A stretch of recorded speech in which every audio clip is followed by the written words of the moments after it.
दोस्तों एक तरफ आवास के लिए 30,000 रुपए रिश्वत देने पड़ रहे, दूसरी तरफ आवास के लिए आंखों में से आंसू आ जा रहे हैं।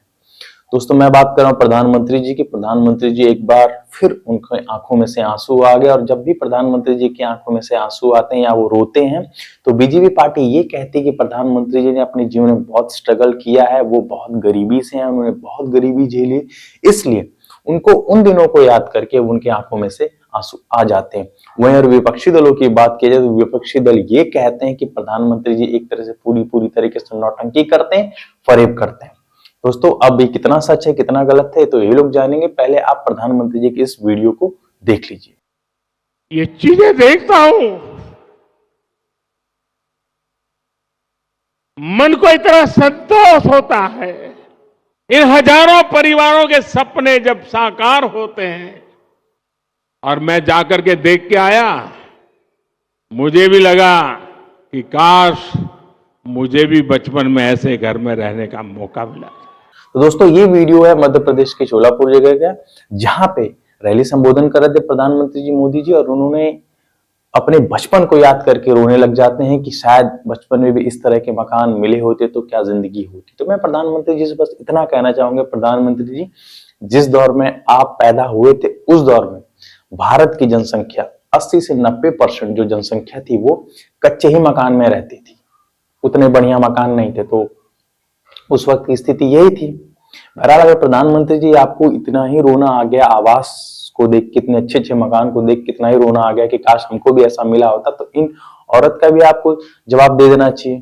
दोस्तों ये एक औरत हैं जो बदायूं के रहने वाली हैं, और ये जाती हैं वहां पे, मतलब पीएम आवास का जो योजना होता है उसका लाभ देने के लिए वहां पे एक फोटो सेशन हो रहा होता है, और वहां के सांसद धर्मेंद्र कश्यप जी औरत से पूछते हैं कि आवास योजना में आपको रिश्वत तो देनी नहीं पड़ी? तो जो बुजुर्ग औरत होती हैं वो कहते हैं हाँ 30,000 रुपए देने पड़े। और दोस्तों सांसद जी की जैसे कह सकते बेशर्मी तब हो जाती है कि उसके बाद जब वो 30,000 रुपए की बात बता देती हैं औरत कि 30,000 हमको रिश्वत देनी पड़ी, उसके बाद भी ये कहते हैं कि प्रधानमंत्री जी की तारीख में आप कुछ कहना चाहेंगे, प्रधानमंत्री से आप कुछ कहना चाहेंगे। अरे सांसद महोदय, आप ये सोचिए कि वो औरत जब कह रही है कि 30,000 रुपए हमको रिश्वत देना पड़ गया, तो आपको ये पूछना चाहिए था किसको देना पड़ गया और कैसे देना पड़ गया, ना कि ये पूछना चाहिए था कि आप प्रधानमंत्री जी से कुछ कहना चाहेंगी। ये है दोस्तों आवासों की असली हकीकत। इससे आप मानिए दोस्तों कि अगर जो भी योजना के तहत आवास मिलते हैं, अगर आप गांव क्षेत्रों में जाकर देखेंगे तो उन पैसों से दीवार खड़ी हो जाना ही बहुत बड़ी बात है। छत की तो आप दूर की बात कर लीजिए, उन पैसों से केवल अगर दीवार खड़ी हो जाए तो वही बहुत है। दोस्तों सवाल ये उठता है कि बीजेपी पार्टी गरीबों के नाम पे तो वोट मांगती है, प्रधानमंत्री जी अपनी गरीबी बता के वोट तो जरूर मांगते, लेकिन क्या बीजेपी पार्टी उतना काम कर चुकी है गरीबों के लिए? क्योंकि दोस्तों जिन संसाधनों पे गरीबों का हक है, आवास की बात कर लीजिए, फिर किसी भी सरकारी योजनाओं का गरीबों का हक है, कोई भी सरकार उनको ये हक देके कोई उन पे एहसान नहीं करती, उनका हक है।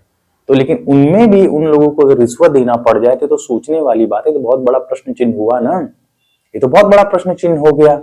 अब दोस्तों हर बात का हल रोना तो है नहीं, हर बात के लिए अगर भावुक हो जाए तो वो तो उस चीज का हल तो है नहीं प्रधानमंत्री जी। तो दोस्तों मैं प्रधानमंत्री जी से बस इतनी रिक्वेस्ट करना चाहूंगा कि प्रधानमंत्री जी रोने के बजाय आप इन आवासों में जो घोटाले हो रहे हैं उनको आप चेक करिए कि घोटाले क्यों हो रही है। ये तो एक औरत थी जिन्होंने बता दिया 30,000 रुपए, ऐसी लाखों औरतें होंगी जिन्होंने इस तरह का जो चीजों का सामना करना पड़ रहा होगा। तो प्रधानमंत्री जी आपसे रिक्वेस्ट है कि रोने के बजाय काम पे ध्यान देंगे, इन लोगों के बारे में अगर संज्ञान लेंगे, पूछेंगे कि कैसे कैसे चीजें हैं, तो आपको जरूर पता चल जाएगा, क्योंकि एक केस आपके सामने पता चल ही गया। पहला दोस्तों वीडियो यहीं तक का था। वीडियो अगर पसंद है तो लाइक शेयर कमेंट जरूर करिएगा दोस्तों, और एक सवाल आप लोगों से जरूर रहेगा दोस्तों, आप भी ने कभी न कभी किसी न किसी सरकारी योजना का लाभ लिया तो जरूर ही होगा। तो अगर आप लोगों ने लाभ लिया है तो क्या उसमें आपको रिश्वत देनी पड़ी, चाहे फिर वो शौचालय की बात कर लीजिए, फिर चाहे वो बाथरूम की बात कर लीजिए, फिर चाहे वो फिर मकान आवास की बात कर लीजिए, क्या इनमें आप लोगों को भी कहीं न किसी प्रकार से आप लोगों को रिश्वत देनी पड़ी है? अगर देनी पड़ी है तो कमेंट के माध्यम से इसका जवाब जरूर दीजिएगा। मिलते हैं आप लोगों से नेक्स्ट वीडियो में, तब तक के लिए टाटा गुड बाय। और दोस्तों मेरा वीडियो थोड़ा सा भी इंफॉर्मेटिव लगता है तो चैनल को भी सब्सक्राइब जरूर कर दीजिएगा। जय हिंद।